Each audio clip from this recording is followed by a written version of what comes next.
Okay, so Mark, Yes. noise engineering. Yes. What is new? We have three things. Okay, tell me what they are. First one is Univer Inter. It is a MIDI to CV interface. It's compatible with pretty much everything. There's a USB in that's compatible with Mac, PC, iOS, Android. There's also TRS MIDI in and out, so you can use it for USB to MIDI too. The 8 outputs are configurable to anything you want with our web app, so they can be gates, triggers, pitch CV, CC velocity, MIDI clock, MIDI reset. You can do polyphonic stuff with it. Pretty much anything you can think of, you can probably What's do the it with voltage range? this. 0 to 5 volts. Okay. So that one's pretty cool. We also have a stereo oscillator platform. So this is going to have multiple different firmwares available for it that you can download onto it. We'll be releasing more later.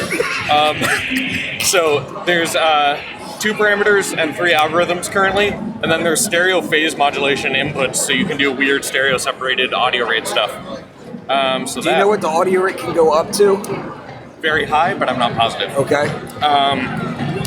In the kilohertz at least, I believe. So it sounds like this. So we have this first algorithm. It's this kind of weird inharmonic thing. The second one is this hard sync sort of thing.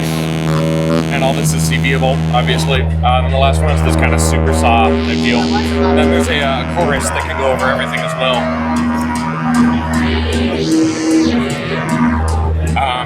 And we have our usual tuning scheme, so when you turn the knob, you just get fine tuning, but if you press and turn, you get bigger changes. And then we have a stereo DSP platform. So right now, this is flashed as a reverb, but again, we'll be releasing more firmwares later that can be flashed onto it. Flashing's super easy. There's a USB jack on the back. The module doesn't even have to be powered on. You just press a button on our website and it goes to the module. So let's hear what that sounds like too. So we have our usual wet dry. There's a feedback control here. We have a DJ style low pass high pass filter for the reverb tails. The size control basically controls your delay times and pre-delay, and density brings you to between something like a delay and more reverb tones. There's 3 algorithms. Right now we're in the shimmer mode. There's a more standard reverb and a distorted reverb. There's modulation as well over the delay time, so we have an index control that allows you to do random modulation to the left. And then there's LFO modulation to the right. And then there's also a freeze button.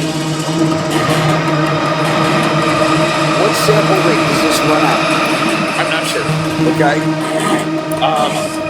You can also, if you don't have an input, you can ping the reverb tank with the freeze button and do some random like drones, that kind of thing, modulate those. So good for backgrounds, ambience, that sort of thing.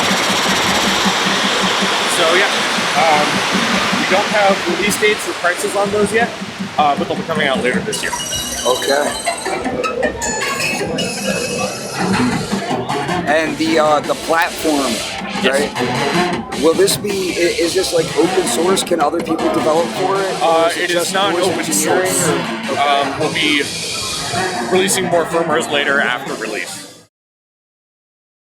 I had to get some weenus. I got weenus footage.